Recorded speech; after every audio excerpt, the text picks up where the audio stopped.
Welcome back to another episode of Rock Boys Football Alabama Position Group Rankings heading into 2024. I think my biggest takeaway from doing this practice is that a lot of the offseason discourse, if you will, is going to be around Kalen DeBoer taking over for Nick Saban. I think a lot of people leave out in the conversation regarding this Alabama team. This is one of the most talented teams in the country heading into 2024. Kalen DeBoer is walking into a situation in a roster that is ready to win at the highest level of this sport. You start diving into the position groups for this Alabama program, ton of NFL talent, ton of young talent that could break out in 2024. Really excited to get into these rankings. Before we do, and as always, would love to hear from you guys in the comment section. I have a few hot takes that I'm going to be including in my position rankings. I'm sure many of you guys have some hot takes as well. Let it fly down in the comment section, whether you agree with me, whether you disagree. I always learn a ton from you guys. And the best part about doing this is talking ball with you guys in the comment section. And if y'all do enjoy the content, consider subscribing to the channel. And without further ado, let's get into my top position group for this Alabama program, and probably starting off with a relatively hot take. Give me the off-ball linebackers for Alabama heading into 2024. It's obviously headlined by Deontay Lawson. The numbers kind of speak for themselves. 35 run stops last year. What excites me the most about Deontay Lawson from a physical trait standpoint, it doesn't get much better than Deontay Lawson. He's long, he's athletic, he can take on blocks between the tackles. I think what I'm most excited for is what does Deontay Lawson look like going into year 4 of his college football career as he kind of continues to develop those instincts, play a little bit faster between the ears. Then you look at his running mate, Jahad Campbell, 8% missed tackle rate as a true sophomore in the SEC. I think a lot of the conversation goes to Deontay Lawson. I'm sitting there looking at Jahad Campbell and saying that's one of the better linebackers in the country as well. And you talk about linebacker duos that you'll see across the country. At least in my point of view, there's not many linebacker duos that I'm taking over what Alabama has heading into 2024. My number one position group for this Alabama program going into number 2. And let's talk about Jalen Milroe. Many of the Alabama fans who've been rocking with the fellas for the last couple of weeks, we've talked extensively about this. There are going to be a lot of question marks in terms of how does Jalen Milroe operate this Kalen DeBoer offense. What my take is on this is you look at Kalen DeBoer and why he's had so much success at every single stop he's been at the college football level. It's because he knows how to coach to his personnel. And so this offense is not going to look exactly like what it did in Washington in 2023 with Michael Penix. You're going to have some similar concepts. There's no doubt about that. Kalen DeBoer has things that have proven to work. Kalen DeBoer is going to mold this offense around Jalen Milroe and his specific skill set. You look at when Jalen Milroe was playing his best football for Alabama in 2023, it was when the Alabama offense kind of leaned into what Jalen Milroe was really good at.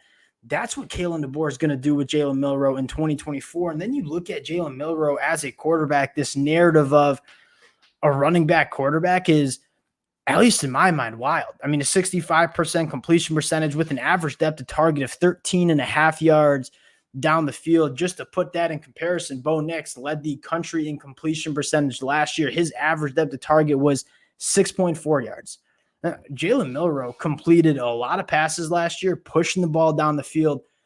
Are there things that Jalen Milroe can clean up from a consistency standpoint?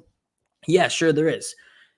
Kalen DeBoer has done a phenomenal job showing that he can develop quarterbacks. If Jalen Milroe cleans some of those smaller errors up in his game, the upside is incredibly high for Jalen Milroe. But once again, what excites me the most is that Jalen Milroe is going to be in an offense that Kalen DeBoer is structuring to kind of lean into the specific skill sets that Jalen has heading into 2024. I think you see a massive year from Jalen Milroe in 2024. Going to number 3, I'm going to go to the offensive line. It starts at what you have on the inside. And Tyler Booker thought of as the best interior offensive lineman that we see in the country. That's certainly my point of view.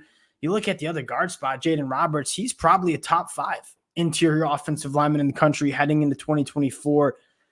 Tyler Booker and Jaden Roberts represent one of the most physically imposing interior offensive line duos that I've seen in college football in a really long time.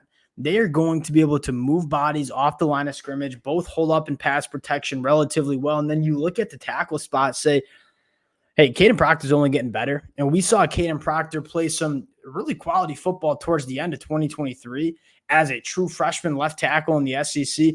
He's only getting better going into year two. I think one of the questions you have is Elijah Pritchett at the right tackle spot, former five-star. A lot of traits that Elijah Pritchett has. I mean, this Alabama offensive line has the potential of being a very, very good unit for Alabama in 2024, going to number 4.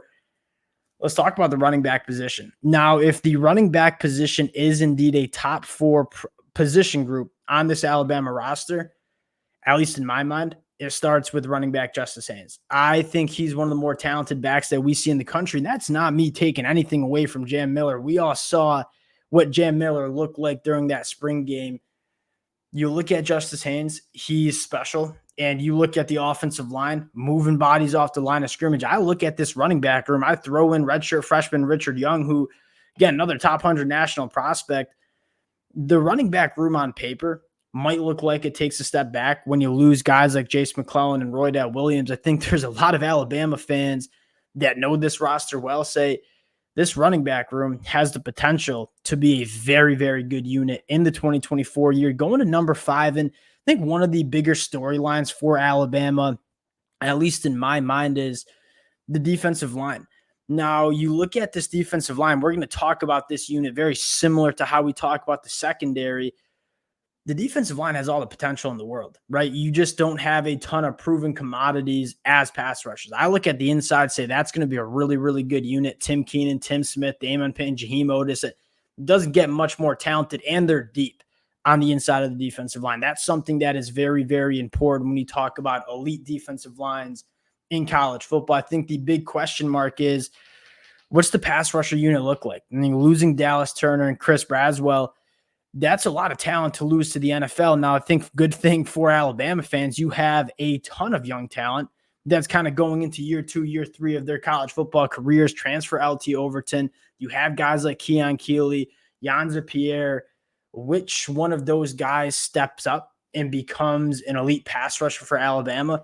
That's probably the biggest question mark you have. And I think the way I look at least it's a numbers game. You got some physical freaks coming off the edge for Alabama. Which one of those physical freaks, you kind of feel good. I guess what I'm trying to say is you kind of feel good that 2 or 3 of those guys really emerge as difference makers for Alabama. I'm not sure I could tell you what names they are going to be.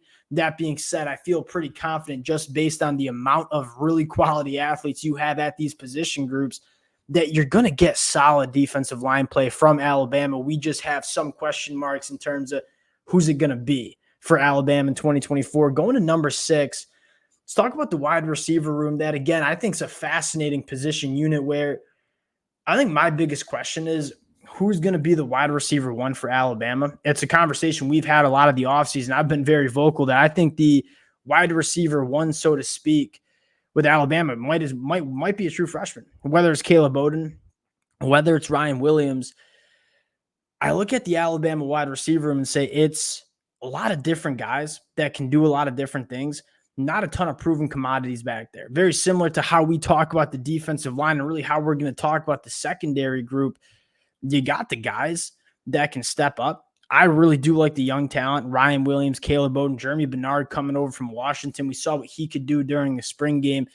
The talent's there. You trust Kalen DeBoer in terms of development at the wide receiver position to get the most out of this talent. It's really hard to doubt the wide receiver room for Alabama, given not only the talent that you have in the room, but what Kalen DeBoer has shown he can do at the wide receiver position in terms of player development, going back to his time at Washington. Going to number 7, I think really an interesting conversation where I have them coming in at number 7, but I also think this could be the most talented position group on this Alabama team is the secondary.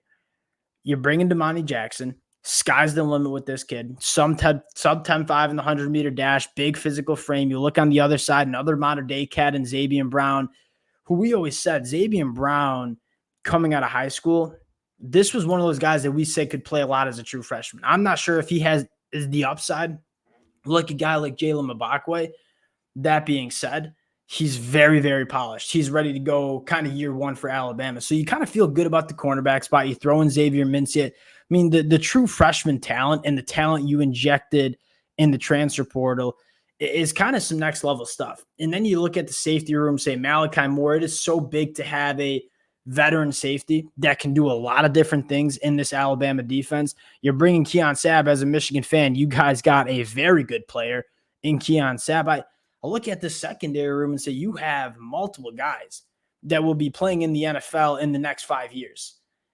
Can they kind of come a little earlier than we expected and come together as a unit and be a good unit in the secondary? That's the question. You have some known commodities with this Alabama program. You know what you have with Jalen Milroe, who could take a step in 2024. You know what you have with your off-ball linebackers, your offensive line.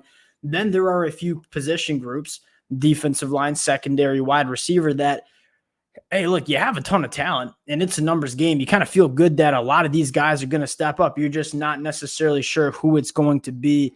That's how I stack these position groups. Again, there is a lot of known commodities. There's a lot of young talent that could step up in the 2024 year. That's what fascinates me the most about this Alabama program. But you make no mistake, as you go through these position groups, this is a really talented team that checks a lot of boxes. And if they can max out this team in 2024, not many teams more dangerous than Alabama in the 2024 year. We'll cut it there. Appreciate you guys rocking with it.